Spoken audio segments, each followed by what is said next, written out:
And I'll just start by, first of all, formally welcoming everybody, both our speakers this afternoon and all our guests and visitors as they're joining us, to what I think is a really exciting initiative. I think when I first heard that we had the opportunity to virtually host this this webinar and to be part of this conversation, I was particularly excited because at St John Bosco College, we're a Roman Catholic secondary state secondary school in Southwest London. And those of you that know education in Southwest London will know that we serve a very diverse population in terms of children's ethnicities and family backgrounds. And for us as a school, that means a very diverse range of languages. So I think at the last kind of official count, we had something like 47 different home languages spoken amongst our school population. We've got 800 plus children on roll. And amongst staff and students, we have about 47 different languages spoken at home. And I think for us, this is a real passion about making sure that we are able to give the very best for our children that come through the doors here at our school, in understanding the benefits and the horizons that being able and open to learning languages and learning from the languages and the culture and everything else that brings. For us, that's really, really important. So we're really excited to be part of this. And I'm looking forward to hearing from our guest speakers and also kind of learning more myself about how we can take this area forward. But I'm also aware that I'm in the presence of people who know far more about this than me. So really my job here is to welcome and to listen and to encourage anybody who has questions to post them in the chat or to raise your hands if there's an interjection needed at the end when we do the question and answers at the end. I'm going to hand over in a moment to Professor Patrick Rebouchat. I hope I've pronounced your name correctly, Patrick. And Patrick will introduce all of our different guests and their backgrounds and so on. And Patrick will also say more about what we're trying to achieve over the next hour or so. But really, I just want to say how excited we are to be part of this and grateful for all of you who've put the work in to get this up and running, and for everyone who's given up their time this evening to contribute and to listen and to share what I hope is going to be a very interesting and useful starting point, I think, in terms of our discussions and learning about bilingual education. So, Patrick, if I could hand over to you, please. Great, thank you, Paul. So it's a pleasure to be here with you, and so welcome everybody as well to this very exciting event, and also thank you to the organizers for having me. So as the program indicates, the purpose of today's session is to explore challenges and opportunities in bilingual education in the UK. And to discuss these issues, we have some of the key stakeholders in bilingual education, right? Namely parents, of course, but also teachers and school leadership, which is, of course, very, very important. But also embassies from 3 countries who actively promote bilingualism in the UK by facilitating the acquisition of Polish, Italian, and Portuguese as heritage languages. So it's very nice to see, actually, schools working together with the embassies. A heritage language, I should explain the term, is the language spoken at home to young children and adolescents in a context where there's a different majority language. And it's also, of course, known as a home language or migrant language or an immigrant minority language. It depends a little bit on the context. For example, in the North American context, the term heritage language seems to be more widely used. The UK tends to be more a home language or community language, but essentially they refer to the same thing. So let me just introduce myself. My name is Patrick Rebouchat. I'm a professor of linguistics and cognitive science at Lancaster University here in the UK. My research focuses on bilingualism and second language acquisition, and together with my colleagues and students, I'm trying to identify the factors that determine success in language learning. And then the idea is to use that knowledge to promote or optimize language learning inside and outside the classroom. So how can we promote learning and how can we optimize the learning process? I'm also director of the Heritage Language Consortium, which is a strategic partnership between 6 universities in the UK, Germany, and Portugal, and the Portuguese Ministry of Foreign Affairs. The aim of the consortium is to promote research on bilingualism, heritage, and second language acquisition and teaching, and to make the results of this research available to key stakeholders, from policymakers to parents and teachers. And so for this reason, we very happily organize and also participate in outreach and engagement events such as this one. And if you're interested in the consortium, I'll put the link to the, I'll do this in a second, I'll put the link in the chat so you can follow up. We organize several events. There's a major conference happening in Lisbon next May, so hopefully that'll be all face-to-face. But we also have seminars which run via Teams, just like this event. And so if you're interested in that, all you need to do is to sign up to the mailing list, and you'll get a link. The seminars are more research focused, but everybody's welcome at these events. On a personal level, I'm very passionate about the topic of language learning and about bilingualism. In part, this is because of my personal background. I grew up bilingually in Germany, speaking German and Portuguese as native languages. I was very fortunate because, in addition to a very large heritage language population, in addition to a large community of Portuguese speakers in my hometown in Germany, I also had access to heritage language classes in Portuguese from the age of 6. And these classes were and still are organized by the Portuguese state. Nowadays, it's via the Ministry of Foreign Affairs, specifically via the Camões Institute, who are co-organizing this event. And having classes in Portuguese meant that I learned to read and write in Portuguese. And of course, then this allowed me to move to Portugal when I was 18 to finish secondary school and to study in Lisbon. And this wouldn't have been possible without the additional classes. So my interest in bilingualism has a personal dimension, but of course also the professional dimension, because that's my main research topic.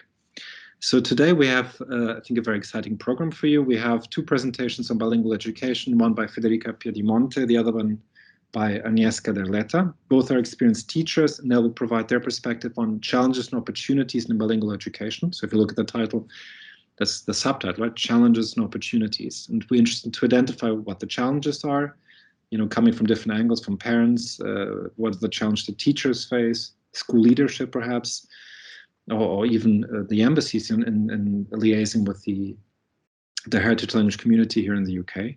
And then we want to reflect a little bit on opportunities as well. So it's not just pointing out the challenges, but what can we do to actually address these. Each presentation lasts about 10 minutes.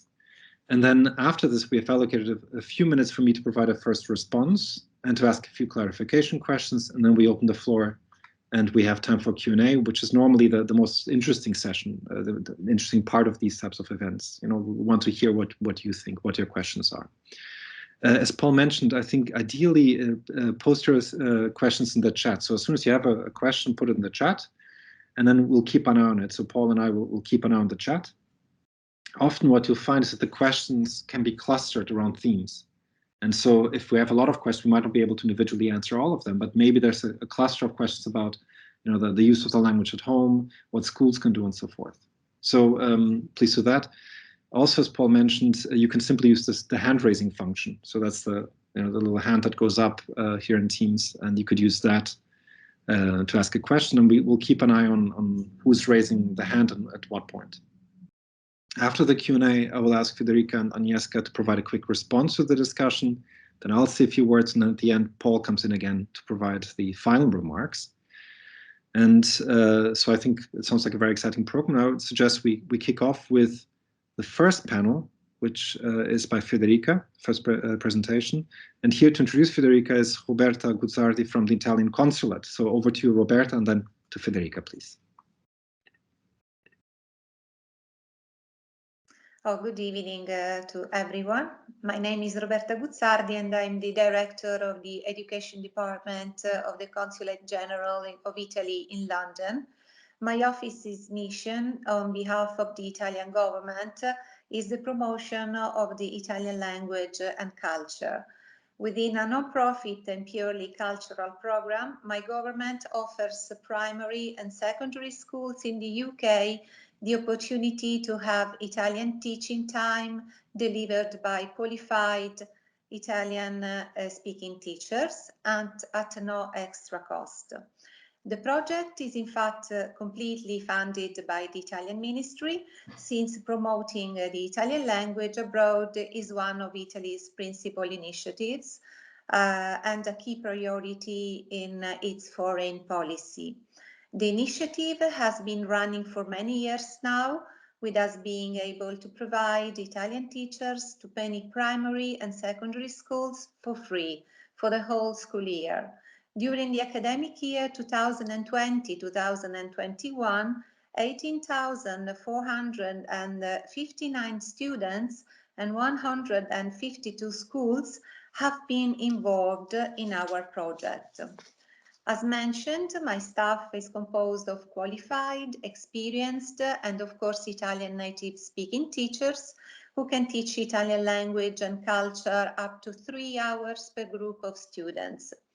Within their timetable, our teachers can additionally contribute to preparation of GCSE and A-level Italian language examinations and provide after-school clubs. Federica Piedimonte, whose talk follows my introduction, is one of them. I think that each school deserves to take advantage of our program, so additional schools who want to be involved are very welcome. For more information and details, you can write us at edu.londra@esteri.it. I can spell it edu.londra@esteri.it. Thank you. Thank you. I'll just jump in, Roberta, to say that we'll pop that in the chat for you now as well, if people want to see that. Yes, thank you.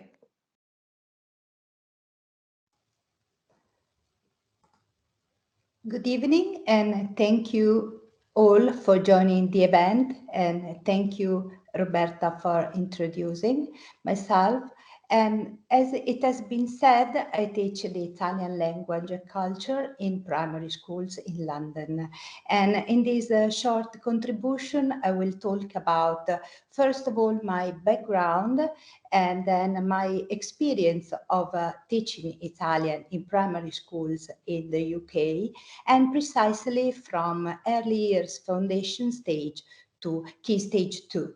As a teacher, I've always worked in a multilingual and multicultural context. Before I joined the Italian Consulate General in London to teach the Italian language and culture, I taught in Italy at Scuola per l'Europa of Parma. And this is an accredited European school with 3 language sections, and where 8 different European languages are taught. So pupils are taught their own country's language, and so English, French, German, Greek, Portuguese, Spanish, Dutch. And at the same time, they will become accustomed to, from childhood, to speaking other languages and absorbing the culture of the other nations. So they constantly live their school life in a multilingual and multicultural environment, from nursery up to secondary, where they get the European baccalaureate. So now I have the privilege of teaching the Italian language and culture to English primary pupils from, as I said, early years to year 6. And in early years, the English language is vital for the child to understand a new language without falling into frustration. And the goal is for the students to learn Italian language while having fun and without effort. So therefore, it must be a moment of leisure and pleasure for them, and what they learn must be spent immediately. So lessons are mostly based on a playful aspect. When you are focused on playing, you forget that you are learning, especially a foreign language. So teaching takes place mainly through storytelling, reading classic fairy tales such as Cinderella, Little Red Riding Hood, and Italian text such as Pinocchio, very popular among children. So children are immersed in listening, and they naturally learn words and vocabulary like colors, numbers. Nursery rhymes and songs are also helpful in memorizing vocabulary, so you can quickly remember them and learn correct pronunciation naturally. So greetings, for example, are a significant part. Good morning and hello are the first words they learn, and they are immediately usable because they pronounce them when they see you, even in the corridors, at the school exit, or when you walk the street.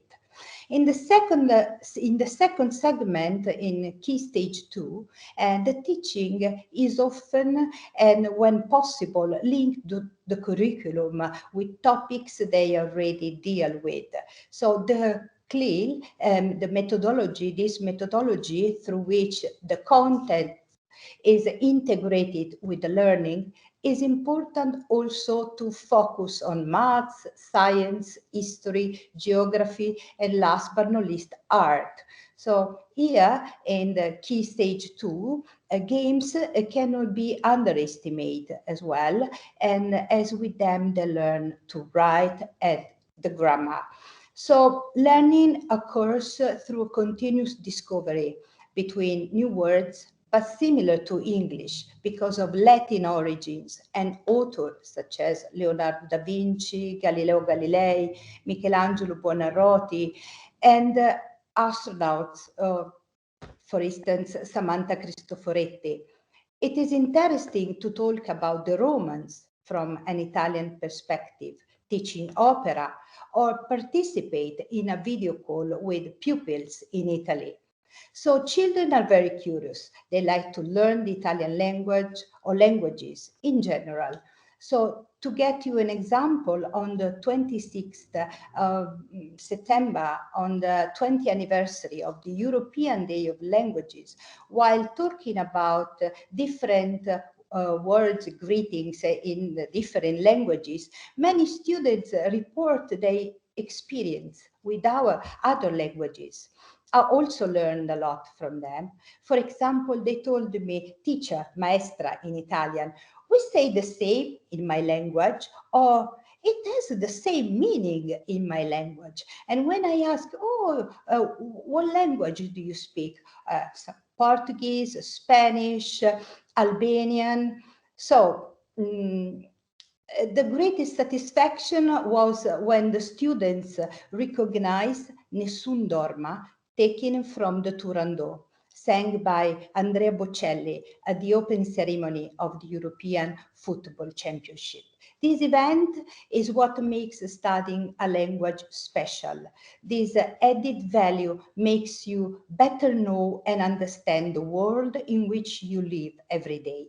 To conclude, I can say that language learning opens up horizons, gives you opportunities in the workplace, and allows children to understand the culture of spoken language, art, science, experience, in my case, the Italian world.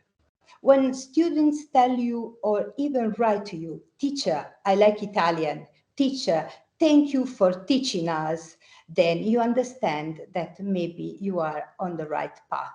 Thank you. Okay, thank you, Federica, for a short but an excellent reminder of the amazing opportunities that the education of the foreign language, but also in this case the home language, in this case specifically Italian, has for our students. And so we'll go to Agnieszka now, but after that I'll ask you about the challenges, because of course the subtitle is Challenges and Opportunities. Opportunities we know, but of course what are the challenges we face? And it's going to be really interesting to see what your experience is there. Okay, so I'm gonna pass over the word to Agnieszka. So Agnieszka Derleta is speaking about promoting home language learning outside home environments. Agnieszka is the head of English almost more.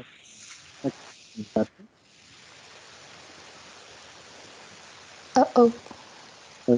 Sorry, could you just mute the microphone for a second? Because I just want to say, if you can you just mute 1 second? Sorry, because when we have multiple microphones, it creates a loop. I would just want to introduce you quickly. 1 second. So Agnieszka is the head of English as an additional language at St. Thomas More Secondary School in Bedford. She also directs the Polish Saturday School in Bedford, and she co-founded the Polish Language and Culture Association, a charity that promotes, as the name indicates, of course, Polish language and culture. She has a master's degree in educational linguistics. She has extensive teaching experience and, of course, also experience in leading educational institutions So it's going to be it's a pleasure to have her here and to hear about her experience in educating children DK in Polish in this case. So Agnieszka, over to you. So I'll mute myself now. Okay, good afternoon, everyone. Dzień dobry wszystkim. And thank you very much for invitation and for the opportunity to be part of this lovely webinar, because bilingualism, multilingualism is a huge part of my life, which I will tell in my presentation.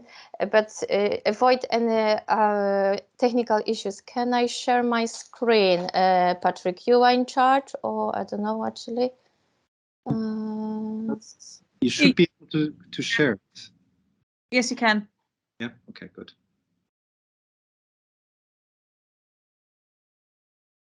Yeah, excellent. I can see the screen.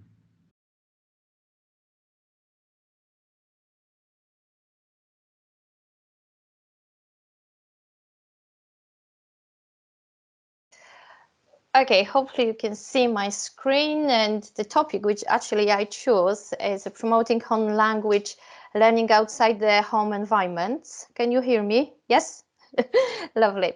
And I would like at the beginning, I would like to say something about my experience, because I'm in a teaching environment for 25 years, 10 years in Poland, and after I moved to UK.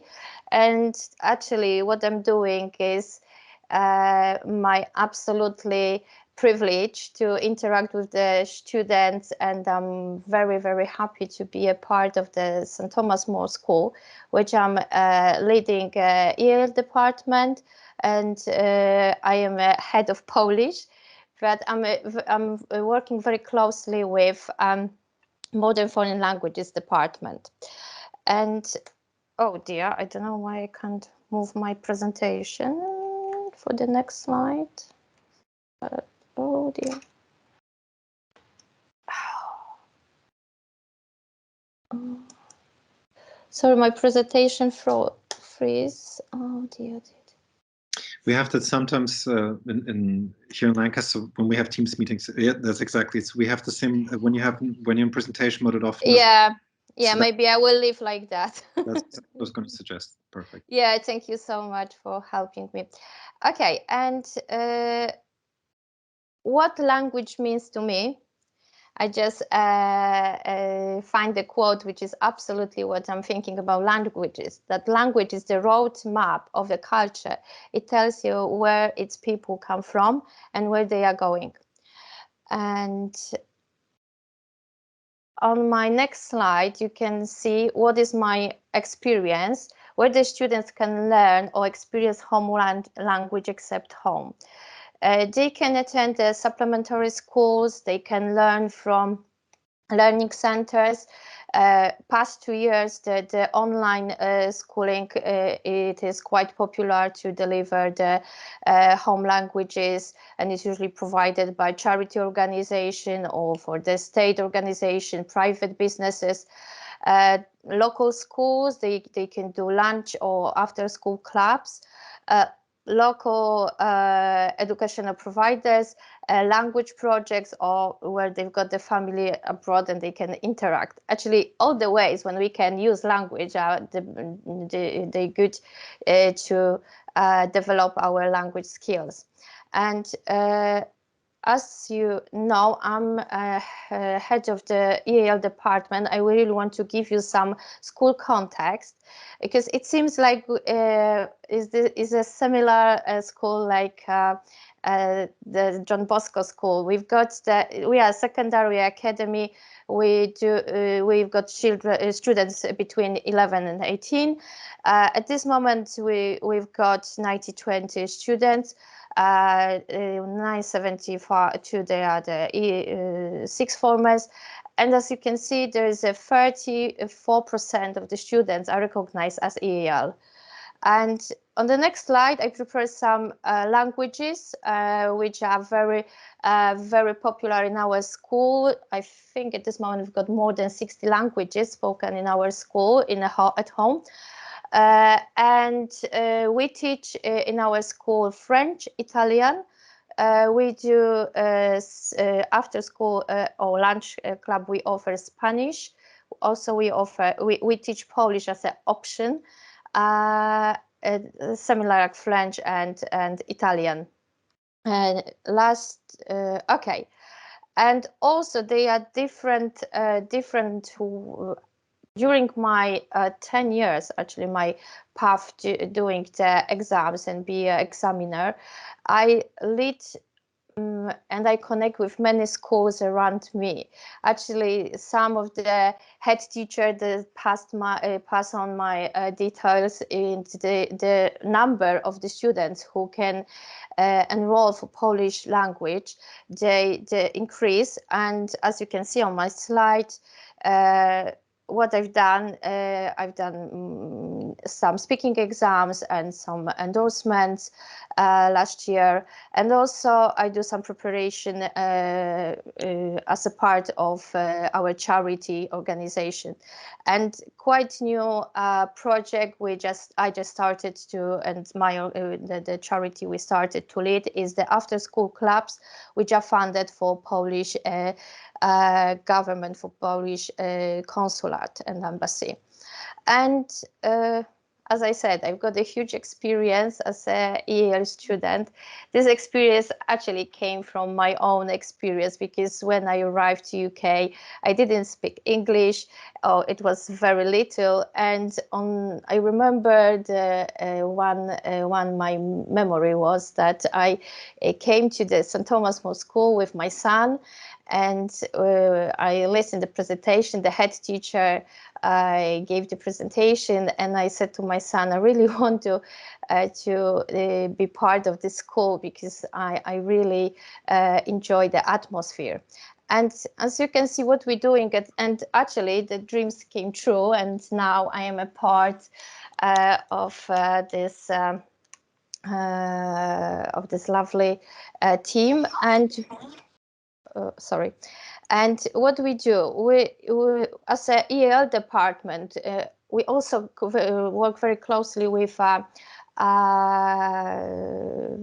MFL department, and we always and actually it's our whole school job to recognize when the students arrive in year 7, which of the students have got a different language at home, and after we can do, I usually doing the watch days. I also monitor the progress of the tracking. We celebrate. We, as a part of my role, is also the staff trainings and the teacher training. I don't know how was the time, because I've got lots of slides, and how we exchange the culture and language experiences is we share, we celebrate the history, organize the multicultural days and language conferences. I also deliver some trainings for the teachers as a Polish examiner, the AQA examiner. I deliver some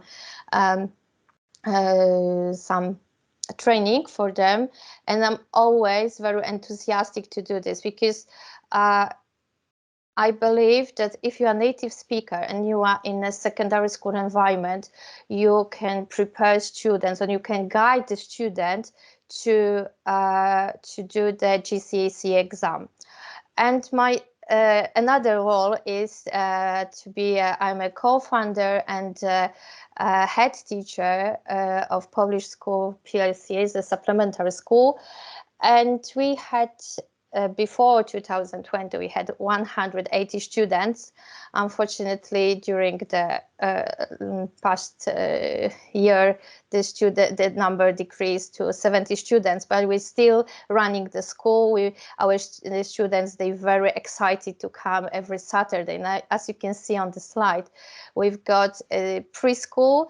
The youngest students, they're 3 to 4, and we also got the GCSE class, and the students, they really enjoy coming every Saturday to learn Polish language, heritage subjects, and to be prepared for the GCSE exams.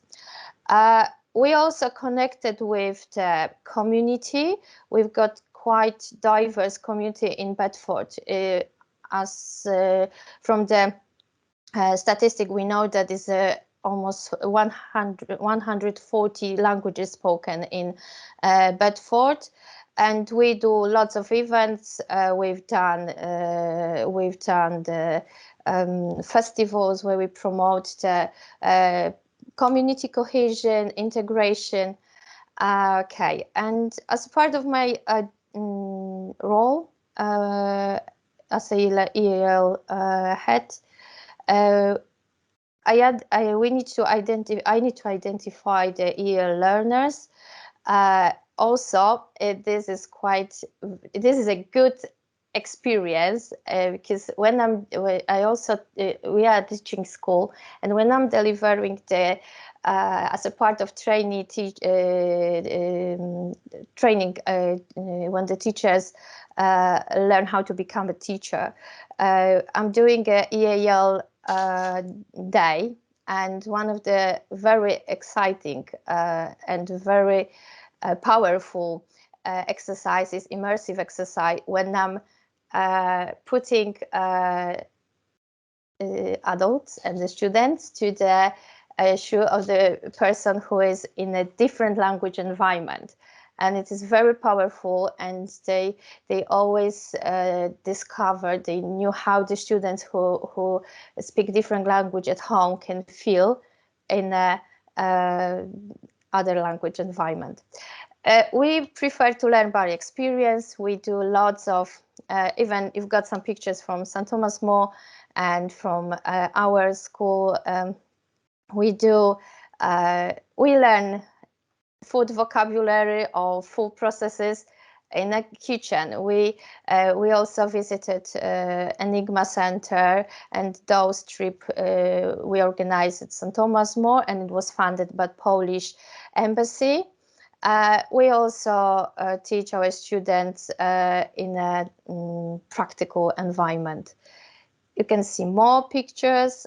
Trips, we do trips where students can communicate and they can develop all day language competencies like speaking, listening, reading, and writing. And going to the end, I don't know, Patrick, how long I can.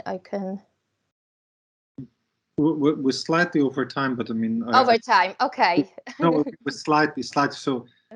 Yeah, I will try to finish in let's say 3 minutes. Is that okay? I think that. Because I've got lots of slides, but yeah. What I really enjoy and our language department, we always ask our students what are the benefits to learn language nowadays.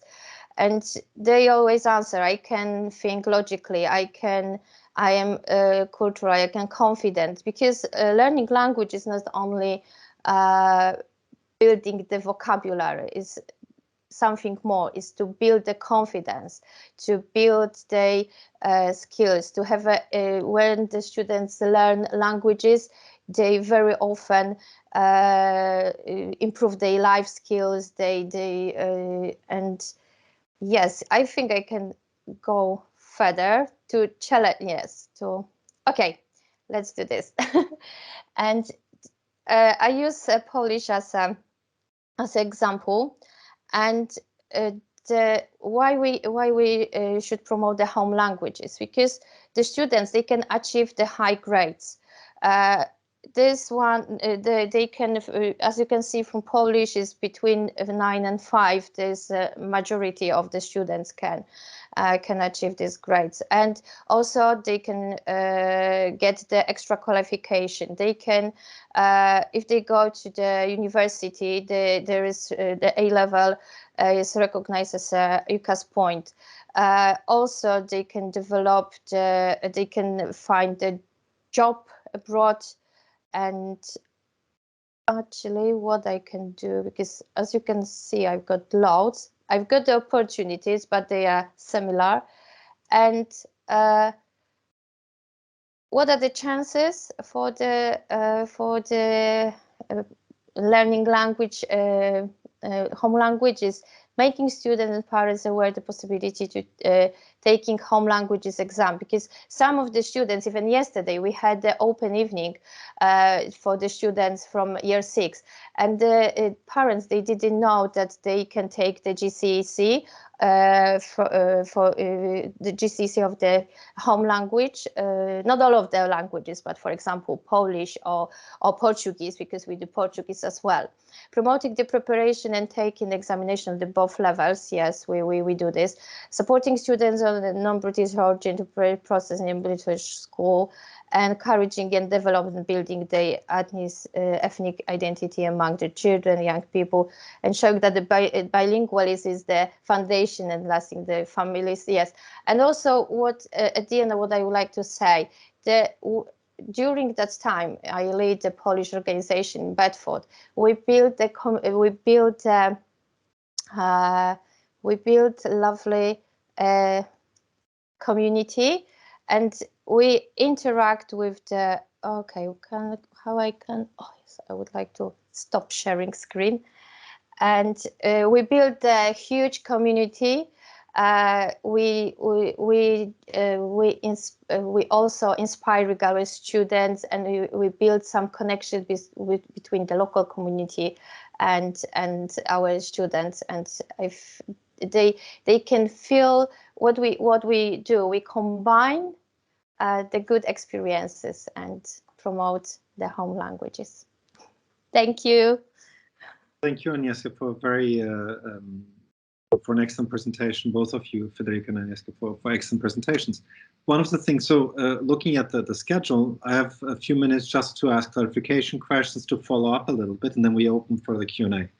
And so one of the things, I mean, here are two cases where you have amazing conditions to promote heritage language learning or home language learning, right? I mean, you have the case of Polish and Italian in contexts where you have the conditions in place for successful bilingual development. And so if you think, for example, of bilingual development or second language acquisition, we know that there are factors that are particularly important. We know, for example, that you need to have a lot of exposure to the language. Without exposure to the language, you don't learn it, period. No language, right? Exposure. And the more, the better. You need to have, ideally, you start early. Ideally, you start early and you stick with it. So the longer you learn the language, the better. And again, you have the opportunity here. You can start learning Italian and you can start learning Polish very, very early on. You need opportunities for interaction. So ideally, not just at home, but outside of home. And here you have that too. You have communities of speakers in Bedford or in London, for example, where the children can practice the language. They can use the home language outside of the context of home. And you have schools who offer actually classes, so and a Saturday class, etc. It definitely helps if the child identifies with the target language community, if they're proud of speaking that other language as well, of being bilingual. And again, you have this context where, both in the case of Polish and Italian, this is clearly fostered, right? Because you're trying to foster a sense of, the children seem to be, looking at the pictures, they seem proud to have that identity as well, to be multicultural, multilingual. And then finally, one thing that helps a lot, that is in a way not essential, but is highly beneficial, is to have formal education in the heritage language as well. So of course, when you're learning a language, schooling is not essential, but in the case of the heritage language especially, it's highly beneficial because it allows you to reach a much more higher level of development. And it connects beautifully all the additional factors I just mentioned. So for example, if you have heritage language class like I had for Portuguese, like my daughter has for Portuguese, like Federica's students have and Agnieszka's students have, by having the classes, you get additional exposure to language, not just at home, a parent or two parents speaking to you, but you have a range of speakers. You have opportunities for interaction. You have, in this case, you have schools that organize cultural events that boost your sense of identification here. And of course, another thing you get is literacy. And if you can read and write in Polish or Italian or Portuguese, you have access to more text. The more text you have, the greater your vocabulary, the greater your range of linguistic registers, for example. One thing you often find with heritage and home language is that the vocabulary is often limited to what happens at home. Because, well, that's the context in which you use it. Whereas with the majority language, you have a range of of registers you speak. It's the home, the informal, but also more academic context. So what the heritage language education does, and this is why the schools are so important, they give you more input, more interaction, and then you know, by learning to read and write in Polish or Italian, it opens up a universe as well. And so I had that from my experience, of course, because this was allowed me to move to Portugal, to study there, and so forth. So you have these beautiful conditions for things to go right. Federica described it, Agnieszka. So what are the challenges? So just briefly, Federica and Agnieszka. So if, for example, you think of two big challenges, despite these excellent conditions, things don't always work out. Federica, looking at the case of Italian, for example, your experience, what are the two main challenges you face? So I didn't speak about challenges because I see only opportunities in learning a new language. But I would say that one challenge is to get the student involved. And of course, it is the lack of of exposure to the language, because we don't have so many hours as we should. And sometimes this brings the child or brings the student into frustration, because maybe he or she needs more time too. So I would say these are the two main challenges. Okay, sorry. So it's the first one was getting the students involved. What is the second? What was the second one? I didn't. They were mixed together. What was the exposures of language? So the lack of hours, as you said. Yeah. And you understand it's of course we're trying as best as we can. Yes. Yet at the same time, of course, the students that you have and that Agnieszka has, they're fortunate because they have access. They have the hours that you have, and it's such a great thing to have. My daughter, for example, is fortunate in the sense that the Camões Institute has the deliver languages instruction online as well, because we live too far away from a big city that has the class for face-to-face. But so she has that at least, and so we're very fortunate because of that. But we think often, what happens to the thousands of children who live too far away and who don't have access to that as well? So of course, so in this case, more time would be perfect. Yes. For us, already having this amount is excellent, but yeah, more would be better. Of course.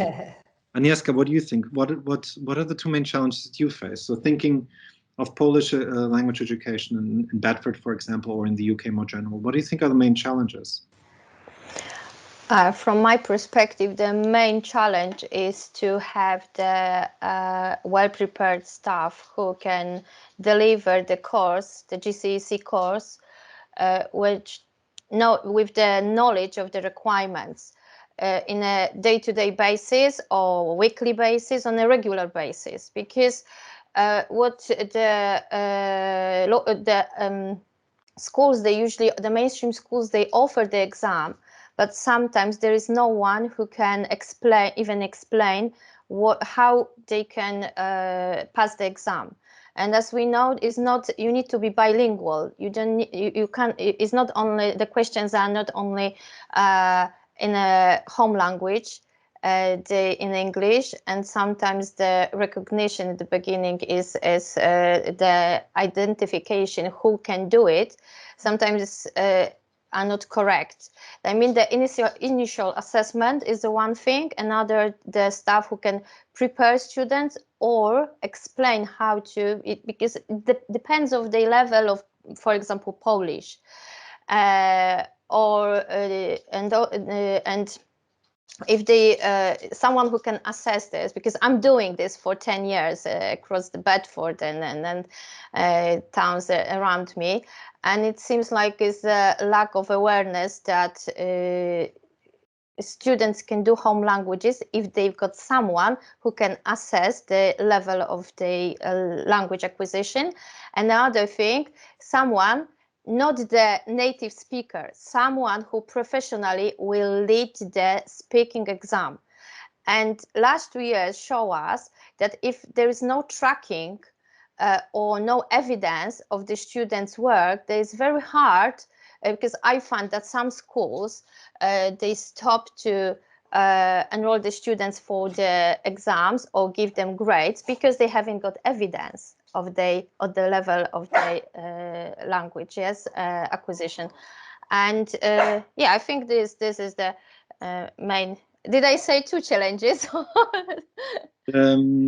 I think there was one, but it's fine. You don't have to say 2. And another thing I think is a lack of awareness across the communities that the students, they can do GCSE, many languages, they can do the GCSE exams, and I know there's a lack of the other speakers, not only Polish, because we are quite lucky, Polish, Italian, there are large communities across the UK. But for example, Turkish is quite popular now, and there is a demanding of the exams to test the students, but in our environment, we haven't got any Greek or let's say or Turkish, and this is another challenge for the home languages. Yeah. Yes, absolutely. So I think the let me just check. So we've pointed out a few challenges. The actually one of the things I'll ask you a question, then we'll start looking at the chat. One of the things I'm interested in is because this is really the conditions you have for fostering bilingual development. What you've described, but they're excellent. You know, of course, we need to be careful because often the stakes for us are very high, and we think, you know what, but the outcome should be bilingual competence in the 2 languages. There should be native speakers of the 2 languages, and they should sound perfect and whatnot. That raise the stakes very, very high, right? And so often, then I've seen this many times where parents say, oh, you know, like they have a slight accent and it doesn't make a difference, of course. The stakes are very, very high. And people often have very high expectations and that can be very counterproductive. One of the things, the conditions you have are excellent. And one of the things I'm wondering, because I've seen this in the case of Portuguese from my personal experience as well, the issue of retention. And what you find is often that students in heritage language education, you have a lot of students at the beginning, and then you have fewer and you have fewer and you have fewer, and there's a critical age. And I bet everybody can guess what that is. It's about adolescence. So when they become 13, 14, when the parents cannot say anymore, you know what, you have to go, then, you know, if they don't want to go, they don't want to go. So this is something that does it mirror your experience as well?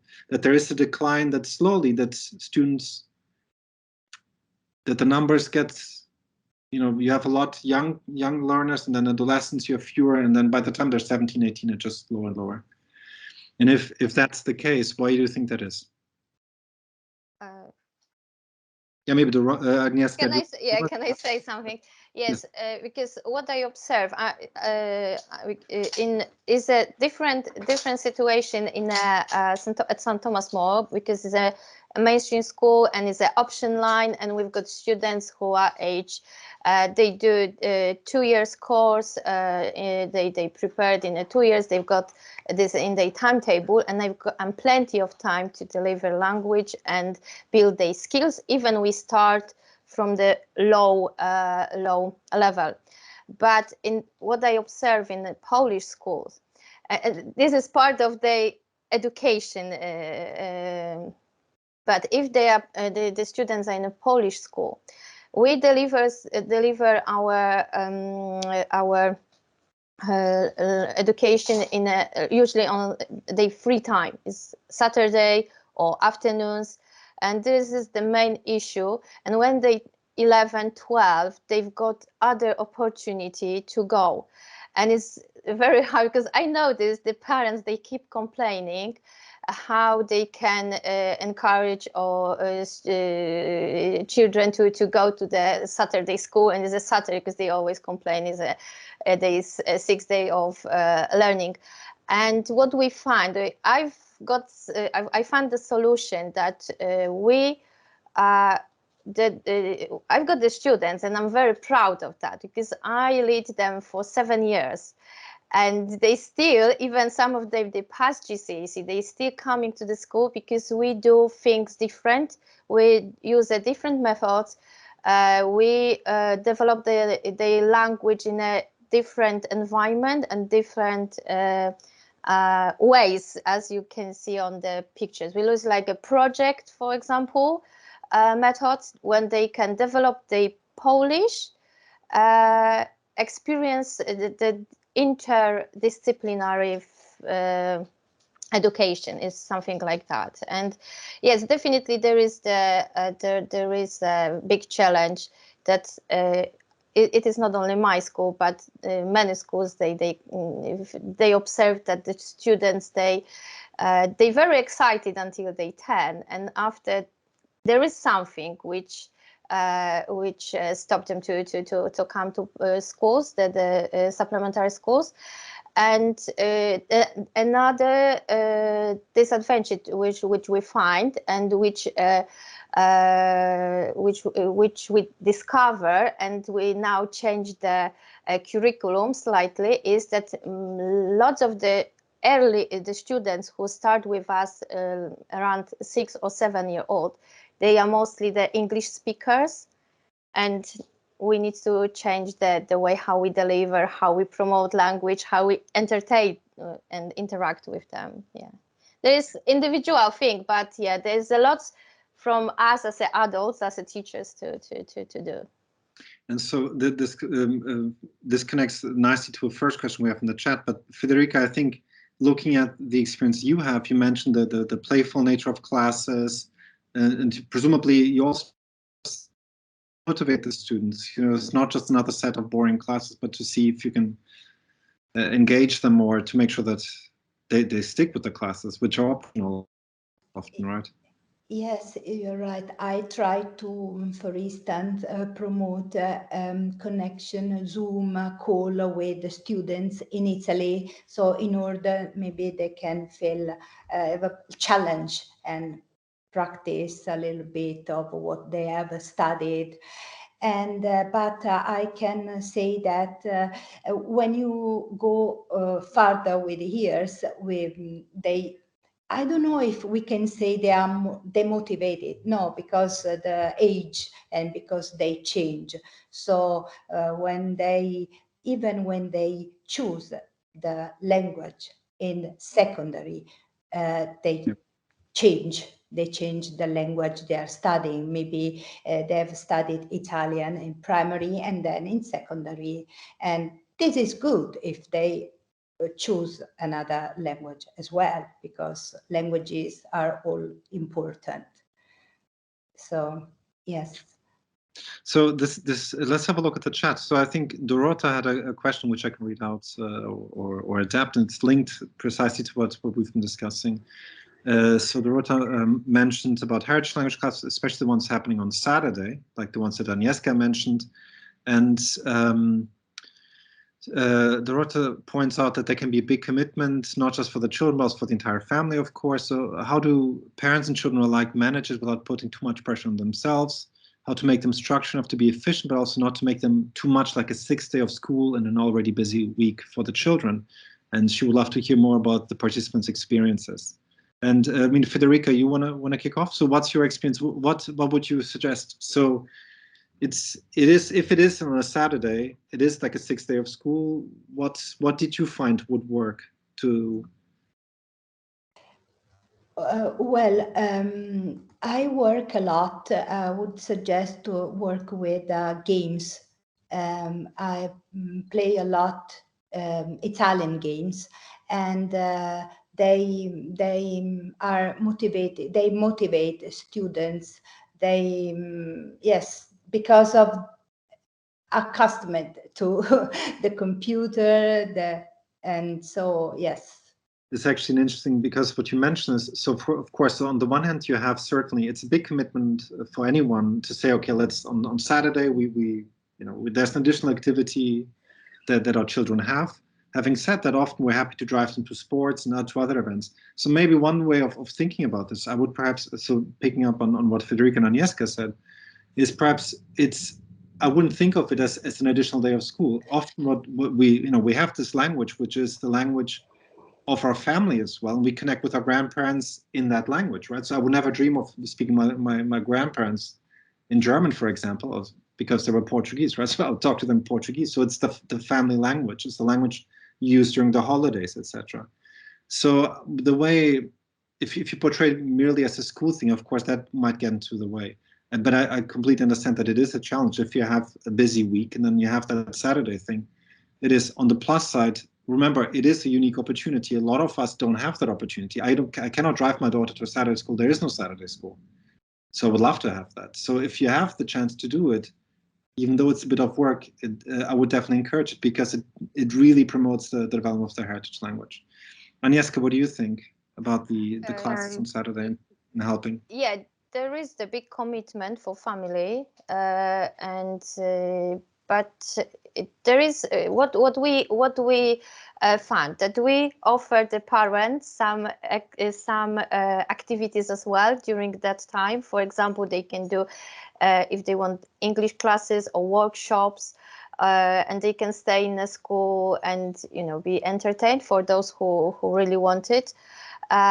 Some parents, we've got like 4 hours teaching time, which is quite because Bedford is not big, and they can definitely can drop the children to school, go for shopping and back and collect them. And also because we do our 30 in the past we did 30 Saturdays per year. It was 10 Saturdays per term. Now we just give the students less Saturdays. We do 8.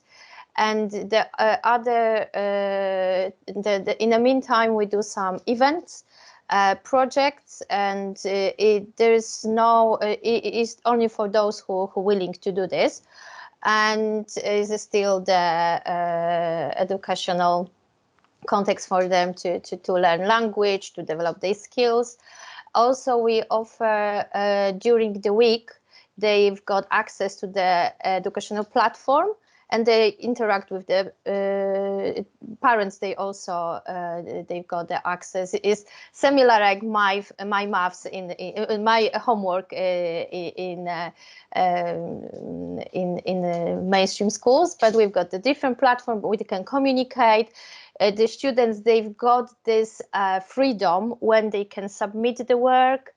And I can't show you now, but the group, the youngest one, the teacher, she's absolutely passionate to deliver the lessons. And they've got like a group, because I am a head teacher, I can observe how they do it. And even parents, they enjoy, they can make a comments, they can celebrate with and this is the sense of community. Thank you. Sorry, go ahead. Just add, one thing. We don't have classes on Saturdays because we have only curricular classes. But what I always say to my students is that 90% of the Italian students go to school on Saturdays. So that's good. Yeah. So they're lucky, right? They don't have okay. No, it is definitely it's an additional commitment, time commitment of parents, and who are juggling many different things. Clearly, one of the things that I always think about is, it's for many of us, it's a luxury to have access to the class, because a lot of us don't have it. And if you do, and you can do it, that's great. There's another question in the chat, the second one by Hannah. She mentioned that she would like to hear our thoughts about and tips about how to overcome challenges when you speak 3 different languages at home. And I'm sure that's a very common scenario. I know that's the scenario here at home. So I know that makes it more challenging. And so you mentioned that one language suffers from the experience, which is sad. I understand that as well. I totally get that, because you feel you have to pick. So if you're bilingual and your partner is bilingual, which is the case with my daughter, she could have learned 4 languages in addition to English. And then you feel guilty about the language that it's so, okay, it's just the way it is. So should we accept this, or is there any way to encourage the 3rd language? There's some time to attend another Saturday school. Who wants to go first? I mean, Federica, do you want to share your thoughts? or even Paul, I mean, you've mentioned how many languages you have reflected. This is a very common scenario. What would you guys say? Or maybe, sorry, Federica, I think you were about to speak. So I can say that every other second, third language matters. It opens your mind, it opens your horizons in every field. So children raised in a multilingual context have the privilege to learn these languages, as we said, second, third, or fourth, without difficulties and naturally and maternally. So this is a great opportunity, I would say. Yes. It's actually a good way of thinking about it. Instead of, for me personally, I've often thought it was a challenge because I felt very guilty on a personal level, right? But of course, again, we should think about the positive side. It's an opportunity, it's a luxury to have multiple, and you have to make a choice. I'll tell you in a second what I think about this and how we dealt with this. But so Agnieszka, I think you've unmuted. What do you think? Yeah, I mute. Yes, what I'm thinking from my experience, my parents' experience, my friend experience, and probably from researchers, that the best source of the language is a native speaker. And the way how we do in our family, because we've got a multilingual family, is the native speaker is usually speaking, even the child is asking in English, in, let's say, Polish. We've got like agreement that for example, with me, my children, they speak in Polish, but with granddad or with someone who is from different language, they speak in the native language. And if we are in an English language or environment, like my daughter boyfriend is English speaker, we just switch to English. Sometimes the one sentence is in different languages, but we still can communicate. And always what I advise my parents, because they sometimes ask how I can cooperate and build the vocabulary in early year stages when they start to learn languages. Probably all of us, we know that the young person is like a sponge. And if it's surrounded with different languages, they always find the way how to communicate. And as many languages we can speak and be surrounded, I think that's good. Yeah, I know that in the past there was some there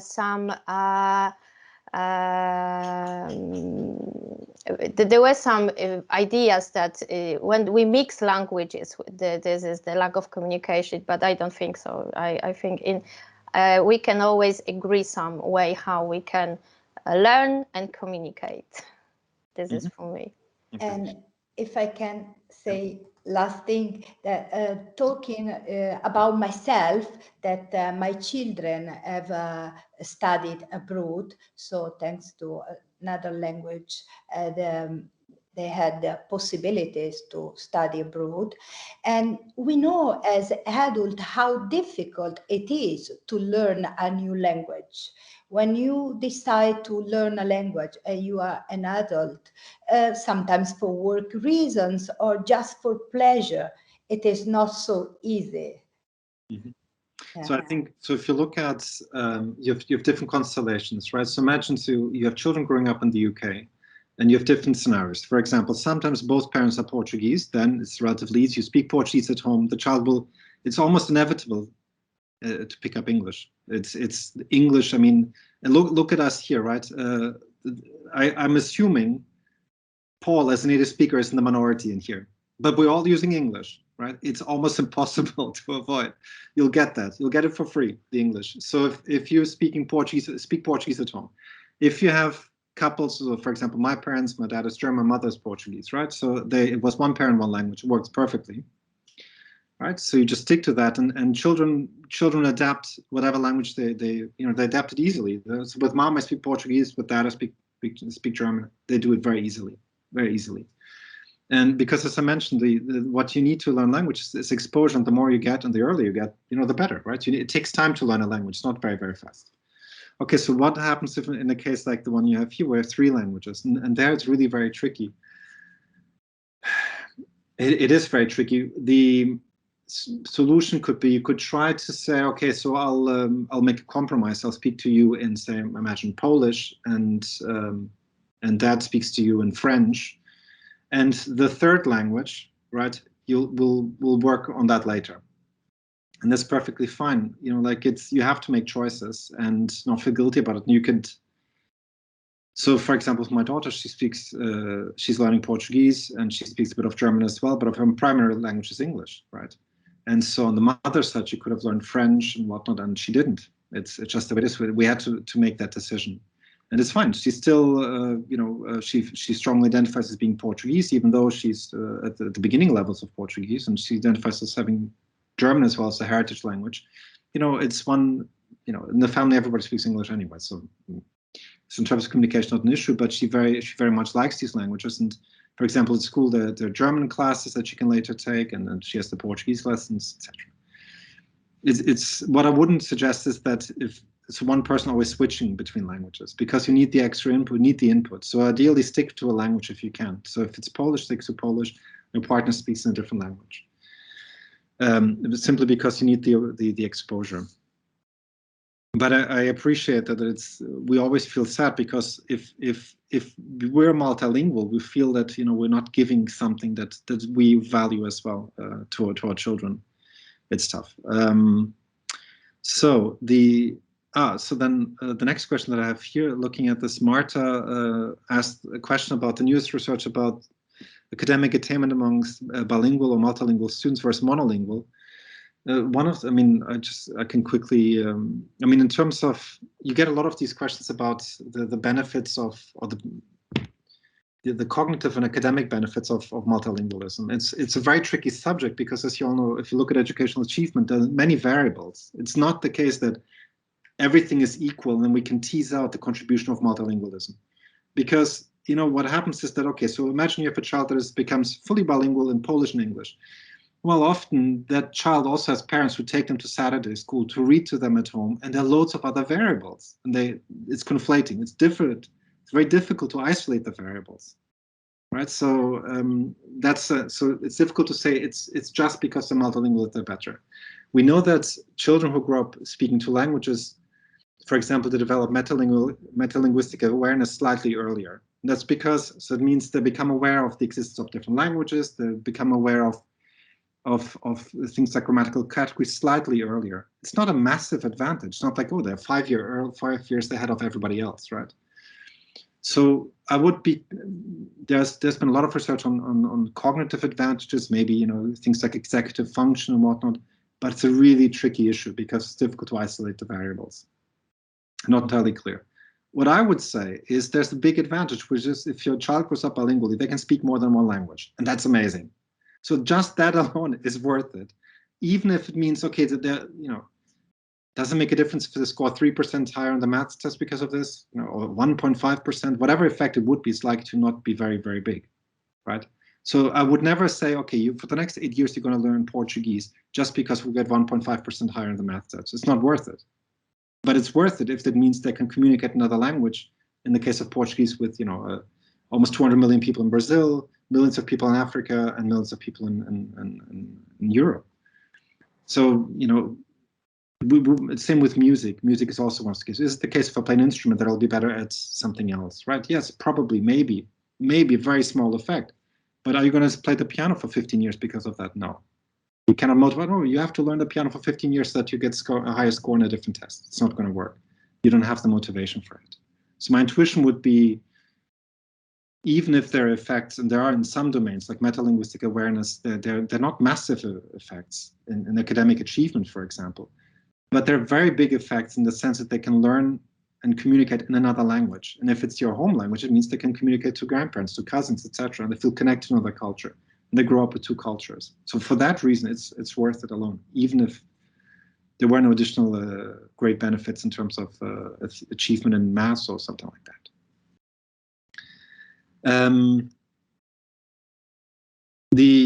So one of the, I think we've addressed, because I'm looking, we have several other questions popping up. Maybe we'll skip to the next one. There's a comment by Dominika, which I think you'll appreciate, Agnieszka and Federica, which is not a question, but she's a former Saturday school student, and she appreciates her parents' teachers' encouragement now as an adult. It's always as an adult that we appreciate these things. When we're in the middle of it. She's my student. She was my student. Good. That's very good. Um, Knowing my mother language to a high level compared to my friends who are Polish as well, but never attend these Saturday classes, and I can echo that. I had heritage language class for Portuguese from the age of 6 to the age of 18. So if I did it for 12 years, I never dropped out. And initially we had a big group, and towards the end it was me, my brother, and another student, was 3, right? But it never occurred to me to drop out, and I really appreciated the fact that I had this opportunity, because it was an opportunity. And so I echo Dominica's feelings here. It's great to see this type of response, but of course, as an adult, we appreciate this. When we're 13, 14, maybe on a Saturday. Okay, so this is very, very good. So Nina, let me see. So I think it all depends on the parents. The first choice of the children will always be the choice of the parents for them. I know a lot of children who can't speak Polish well, having both parents who are Polish, let alone read and write. It's parents' responsibility and devotion, not easy. It takes a lot of perseverance and motivation. But once the children see their own aim in it, it works. It's more like a statement, isn't it? Not necessarily a question, I think. But I think we can agree with, I mean, Federica and Agnieszka, that the parents play a critical role in this in terms of development.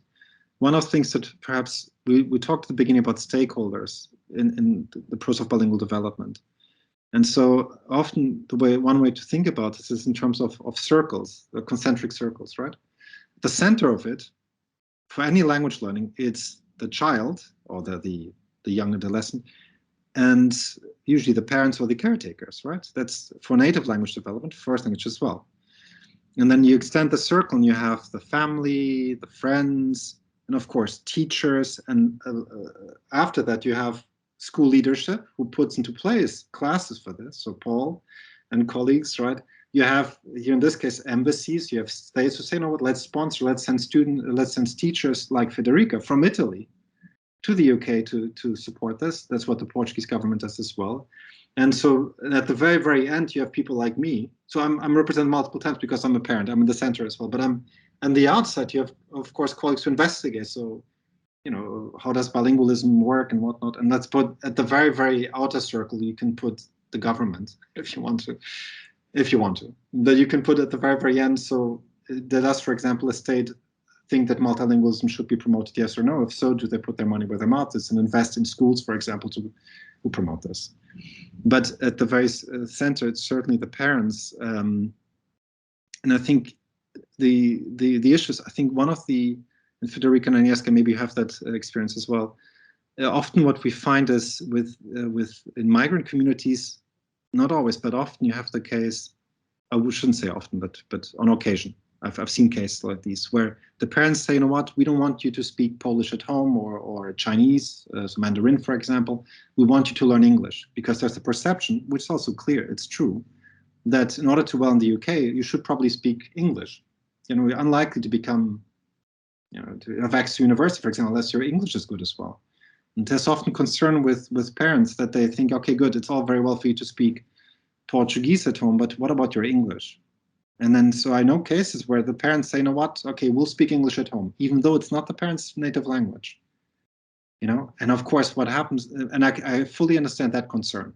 I understand that concern. The trick for us is, of course, how do you get it that both languages are developed? The English is important, no doubt about that. Paul, you've unmuted. What are your thoughts on this? Just an observation, because I think one thing that we notice there with that conflict often is that spoken language at home will continue. So children will speak Italian, Portuguese, and Polish at home. But when it comes then to higher study, as they get older through secondary school, the children that can speak it haven't learnt it formally, and therefore they struggle to actually take the language further in terms of reading and writing. And I think that's one of the things that we see as potentially a challenge for children, actually developing the language beyond simply being able to converse in then their heritage language, because there is that pressure to study the subjects in English, in an English system. And so I think one of the things that falls away is the written, or the ability to write and communicate in writing, and potentially to read as well in their language. So I've lost count a number of times children have said to me, yeah, I can speak such in my home language, but I can't read it, I can't write it. And that then for us becomes a challenge when we're encouraging children to sit GCSE or more likely A-level if they're struggling to write, actually to take it further. So I think that's just something that comes into play. And my second observation would just be that for us in schools, most of the time we see parents who are delighted that we have a partnership with the Polish embassy, we have a partnership with the Italian consulate. So we offer those languages in school and parents are delighted that we offer it. But it is about having that relationship with parents where we encourage them to support us with it. And I think that's, that's key for schools, is making sure that we build those partnerships and champion the languages ourselves, despite the fact that we're also pushing children with who are native speakers of other languages to learn English and not to speak their native language sometimes in the playground with their peers, for example. So there is a lot of balancing to be done. Mm-hmm. Well, the positive news is it is certainly possible to develop two languages and more language than that, right? So it's not one or the other, and it shouldn't be one or the other. It's not like either English or Polish. It's both, both languages, of course. The one thing that I see is I have the same experience that Paul mentioned, right? That it's often the heritage language that eventually is less developed. Because if you're living in England, especially, then the language of schooling will be English, and so usually you develop that to a very high level. Well, you become a native speaker of that language, and academically you also develop a wide range of registers, and that's usually the home language that is less developed. But having said that, I look at the conditions that Agnieszka describes in Federica and that you have at St. John Bosco. I mean, it's a luxury to have that, and it shouldn't be a luxury, of course, because ideally, if you have the opportunity to become bilingual, that's wonderful. But a lot of the children don't have the opportunity, because simply they don't live in multilingual communities and whatnot. Thankfully, this may be a challenge we can consider later. What can you do how can you reach the ones who don't have access to these excellent conditions, Saturday schools or schools that foster multilingual development? I mean, how can you deal with that? Let me see just looking at the chat. Let me keep track of time. So I think we have about 4 more minutes. Then we have the closing statements by Federica and Agnieszka, so a response. And then I'll say a few more words, and then Paul closes the session, which I think has been very, very interesting. And as I mentioned, this bilingualism is something that involves multiple stakeholders, from parents and teachers and embassies and the states, etc. And to bring all of these different stakeholders together is very, very beneficial, because you can see that Agnieszka, one of the challenges she mentioned is like finding well-prepared staff for GCSEs. I'd never thought of that. I'm thinking from a parent's perspective, how do I get my child to Saturday school? But Nina has a comment here. There's a comment for Nina. So Nina, it's quite effortless in such a case. Parents just need to speak Polish with their children. As the children grow, it might take some encouragement for them to continue attending Polish Saturday school. But there's motivation in GCSEs and A-level. So it's again this issue of continuation, which links also to what Paul mentioned, that how do you get the children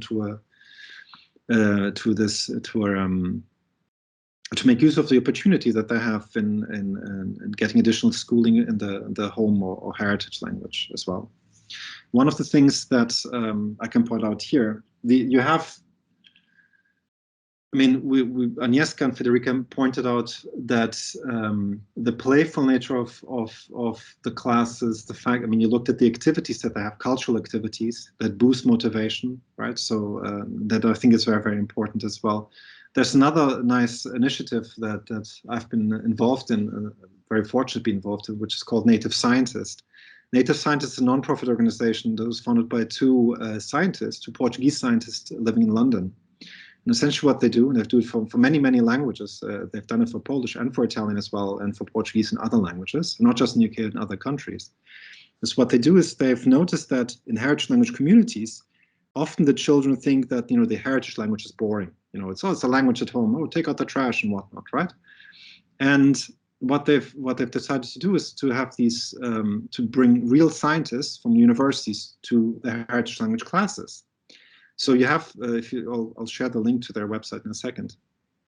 So essentially, you have scientists going to the class and to a science workshop about science. Imagine chemical engineering, something fun, with chemistry stuff, but in the heritage language. So doing science in Polish, but in the UK.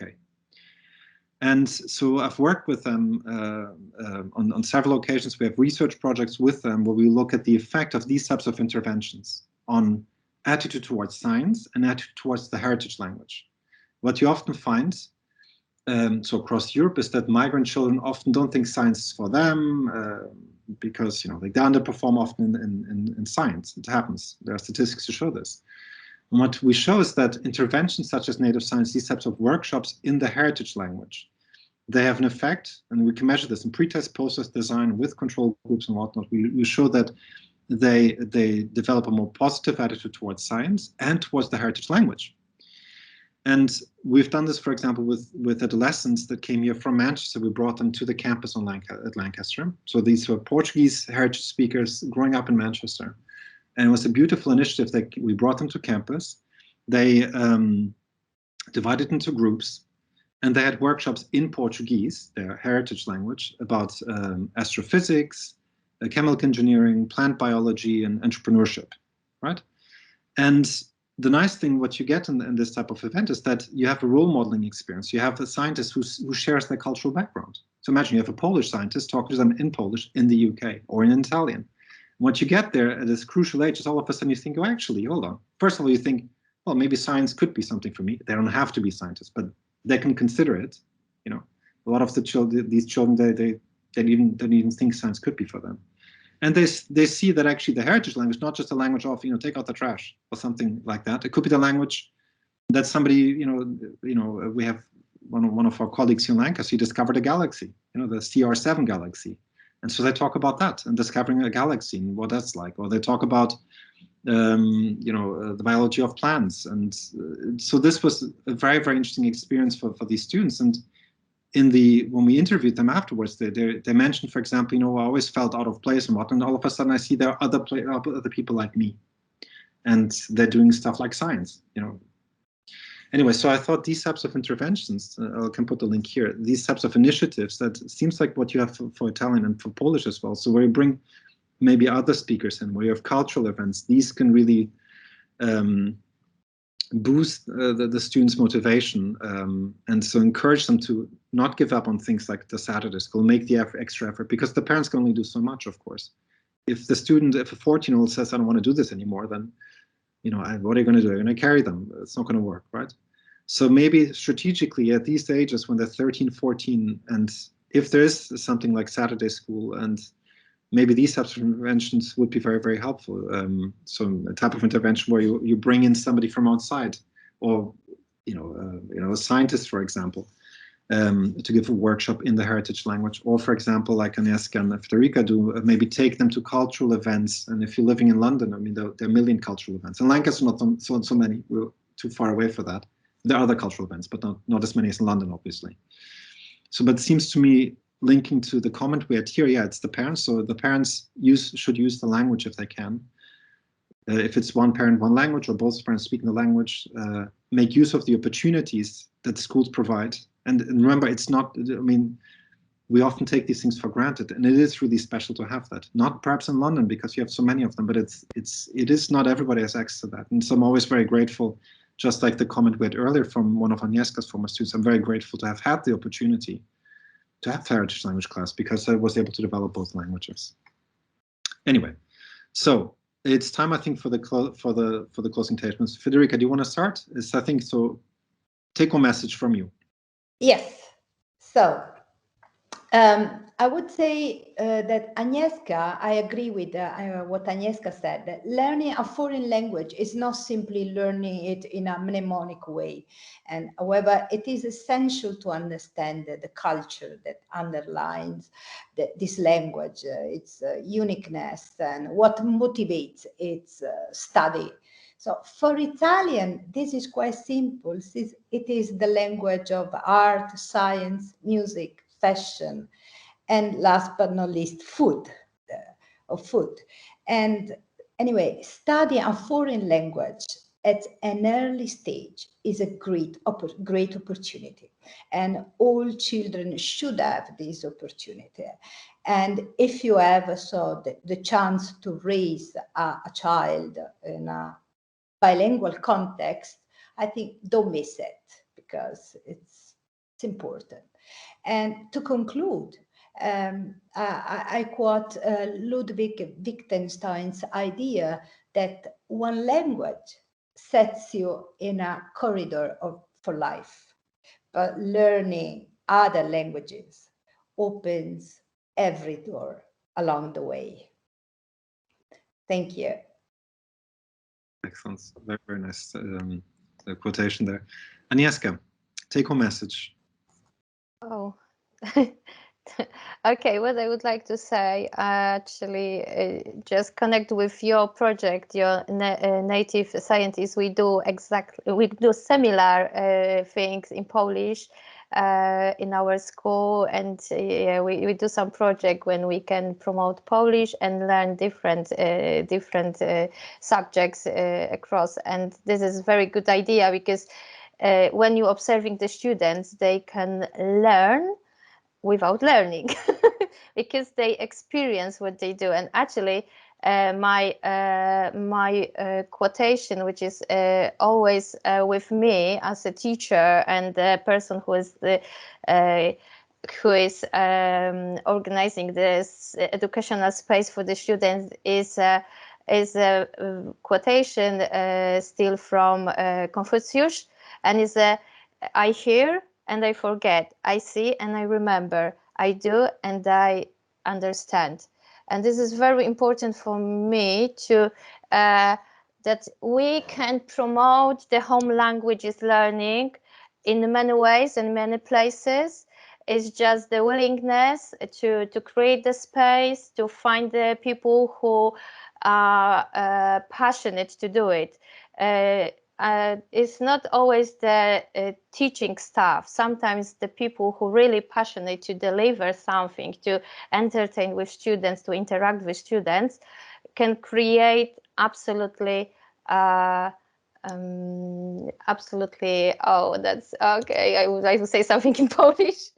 Absolutely creative and developed environment for the students. And this is what I would like to say, is just as adults, we can create a happy and beautiful world for the students and sell this smile and happiness. And the best reward for me is when my students come to my lesson and they feel confident, they can smile, they can do, and they can say, and feel confident when they say. Because sometimes they, as you said, sometimes Polish, because it's the second language in UK, the level of the pronunciation could be different, but they know even they say something incorrectly, they did it. This is from me. Thank you. So I'll just keep it very short to give Paul then enough time as well. I've put a link to the Native Scientists organization, so they do amazing work, and it's if you're interested in this, there's something to get involved in, or if you're a scientist, this is the type of thing if you want to get involved. One of the things we saw initiatives and constellations where it's really possible to become really highly proficient in two languages. Descriptions, what we have at